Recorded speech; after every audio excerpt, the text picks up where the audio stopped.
नमस्कार, प्रभा साक्षी देख रहे हैं आप। आपके साथ मैं हूं अंकित सिंह।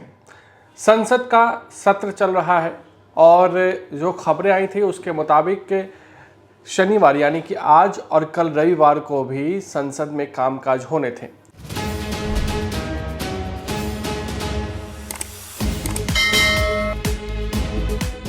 लेकिन अचानक से सरकार ने कहा कि नहीं, जिस तरीके से पहले ही कार्यप्रणाली बनाई गई थी वैसे ही ये संसद का सत्र चलेगा और ख़त्म भी होगा।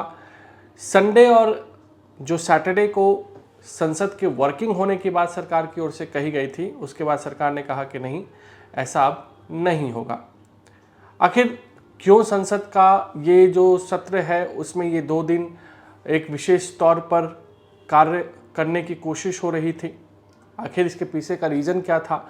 तो लगातार जो चर्चाएं चल रही हैं जिसमें ये कहा गया था कि महिला आरक्षण बिल को इस जो संसद का सत्र चल रहा है उसमें संशोधन के लिए लाया जा सकता है, क्योंकि जो जनगणना होना है उसमें काफ़ी वक्त लग सकता है। ऐसे में अगर जनगणना के बाद महिला आरक्षण बिल को लागू किया जाएगा तो शायद ये 2029 में पॉसिबल नहीं होगा कि 33% महिला उम्मीदवार चुनावी मैदान में हो। इसलिए उसमें कुछ सुधार किया जाएगा और इसीलिए ये जो 2 दिन का वक्त चुना गया था। हालांकि बाद में सरकार ने कहा कि नहीं, ये रविवार और शनिवार को कोई कामकाज संसद में नहीं होगा। सरकार ने ये भी कभी नहीं कहा था कि हम इन्हीं दोनों इसी महिला आरक्षण बिल पर हम कामकाज करने के लिए 2 दिन बुला रहे हैं संसद, ऐसा भी नहीं कहा था। लेकिन जो पर्दे के पीछे से कहानी आ रही थी, जो पर्दे के पीछे से खबरें आ रही थी, उसमें साफ तौर पे कहा गया था कि महिला आरक्षण बिल पर ही इन दोनों दिन कार्यवाही संसद में होगी। हालांकि अब नहीं हुआ। अब सवाल ये है कि जिस महिला आरक्षण बिल को लेकर सत्ता पक्ष हो या विपक्ष हो, दोनों ने एक तरीके से आसानी से उसको पास करा दिया गया था, सभी का इसमें समर्थन था।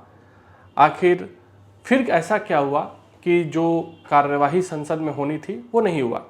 तो इसके पीछे बताया जा रहा है कि कांग्रेस काफ़ी आक्रामक तरीके से ये साफ तौर पे कह रही थी कि चुनावों के दौरान ही इसको क्यों लाया जा रहा है, चुनाव के बाद आप इसे लाइए, हम सब इसके साथ खड़े हैं। कई और दलों ने भी इस तरह की बातें कहीं।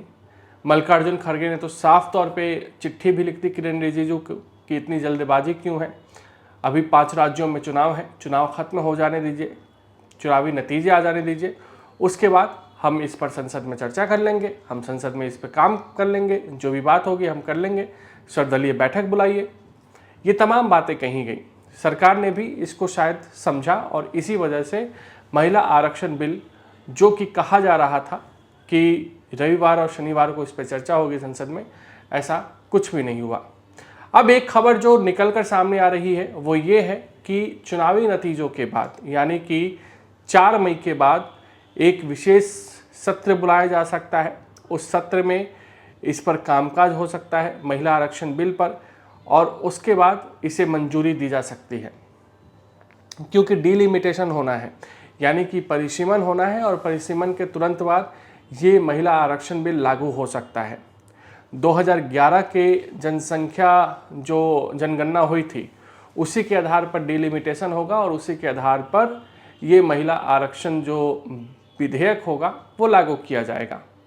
इस तरह की भी खबरें हैं कि किसी भी हालत में जो केंद्र में भाजपा के नेतृत्व वाली सरकार है वो चाहती है कि 2029 से पहले इसे लागू किया जाए। इसीलिए अब जनगणना का इंतज़ार नहीं किया जा रहा है। जनगणना में समय लग सकता है, ऐसा सरकार का भी मानना है, और इसलिए इसको किसी भी तरह से लागू करने की कोशिश हो रही है। अमित शाह ने भी कहा, एक प्राइवेट न्यूज़ चैनल से वो बात कर रहे थे, उन्होंने कहा कि हम कोऑर्डिनेट करने की कोशिश कर रहे हैं, हम चाह रहे हैं कि इसको जल्द से जल्द लागू किया जाए, और अगर परिसीमन होता है तो सीटों में भी बढ़ोतरी होगी। लगभग उत्तर भारत के कई राज्यों की सीटें बढ़ जाएंगी।